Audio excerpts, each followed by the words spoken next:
자, 오늘은 4점짜리 문제를 어떻게 푸는지, 왜 풀 수가 없는지에 대해서 한번 이야기를 해보려고 합니다. 제가 제 학생한테 이 문제를 질문을 받았는데, 물론 고3 수능 범위에 들어가는 건 아니죠. 좀 지난 기출 문제인데, 이 문제를 어떻게 풀는지 모르겠다 라고 해가지고 물어봤습니다. 넌 어떻게 풀려고 하느냐? 그러니까 이 두 개를 서로 연립해서 풀려고 했다더라고요. 왜냐?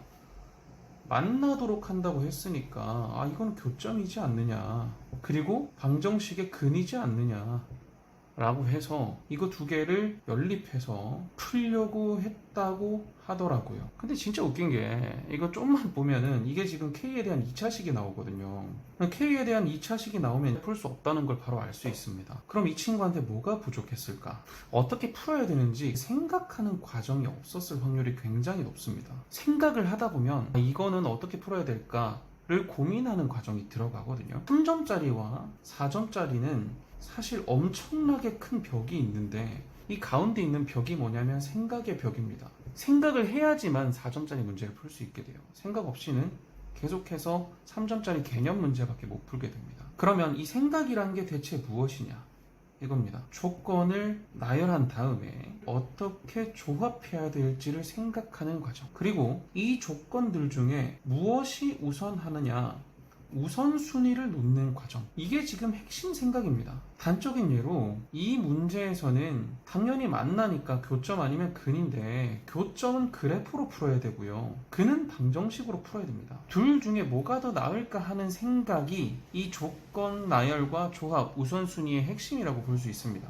자, 그럼 이 문제를 어떻게 풀어야 될까요? 당연히 그래프로 풀어야 됩니다. 왜 그런가요? 왜 그런지를 지금부터 말씀드리겠습니다. 얘가 1번 조건이고 얘가 2번 조건이라고 봤을 때, 1번 조건의 그래프는 마이너스 3,0이라는 점에서 오른쪽으로 가는 무리함수 그래프입니다. 그럼 2번 조건은 어떻게 될까요? 만약에 이 K라는 게 없을 때를 한번 생각해 보자고요. 쌤, K는 왜 없습니까? K는 평행이동이죠. 평행이동 상수입니다. 그 평행이동 상수라는 거는 그래프 모양에는 영향을 전혀 줄 수 없고 위아래로만 움직일 수 있는 그래프란 얘기거든. 고작 위아래로 움직이는 것밖에 안 된다는 말이에요. 그러면 1,0에서 왼쪽으로 가는 무리함수의 그래프가 y는 루트 1-x 그래프란 말이지. 그러면 이게 지금 만난다 그랬으니 이 점이 여기 올 때가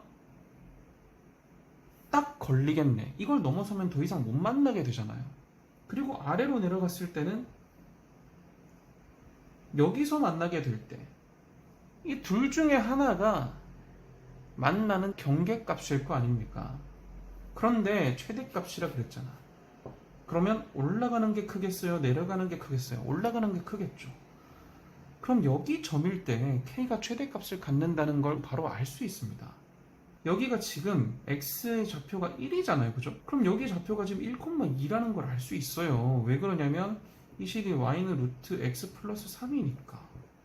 그러면 K는 바로 2라는 걸 찾아낼 수가 있습니다. 이 친구는 지금 이걸 할 생각을 못해서 못 푼 거예요. 되게 아이러니한 게, 진짜 많은 4점 문제들이 이런 형태예요. 풀이 과정이 길지 않고 생각을 좀 많이 하면 어떤 조건을 어떻게 조합해야 되는지, 그리고 어떤 조건이 우선순위인지, 이걸 생각을 조금만 해보면 생각보다 쉽게 문제가 풀리는 경우가 많습니다. 그래서 3점짜리 문제는 풀 수 있는데 4점짜리 문제에 도전하지 못하는 학생들, 이런 학생들 보통 점수가 3, 40점대거든요. 이런 학생들이 자주 하는 실수가 있어요. 뭐냐면, 첫 번째가 인강만 많이 듣는 거야. 인강만 열심히 들어. 근데 정작 생각은 안 해. 그러면 결국 자기 실력은 향상되지 않겠죠. 그리고 두 번째, 그냥 단순히 양치기만 하는 겁니다. 양치기라는 게 자기 생각을 해가면서 어떤 조건을 활용해야 될까 이런 고민을 해가면서 해야 되는데, 그냥 진짜 양치기만 하는 거죠. 양치기를 할 때는 반드시 고민 작업이 들어가 줘야 되고, 인강을 볼 때는 인강 선생님이 하셨던 말씀에 대한 스스로 곱씹는 과정, 즉 성찰 과정이 들어가야 합니다. 그래서 여러분이 만약에 4점짜리를 풀고 싶다, 그리고 한 60점대 정도는 받고 싶다면 꼭 이 생각하는 과정이 들어가야 되고요.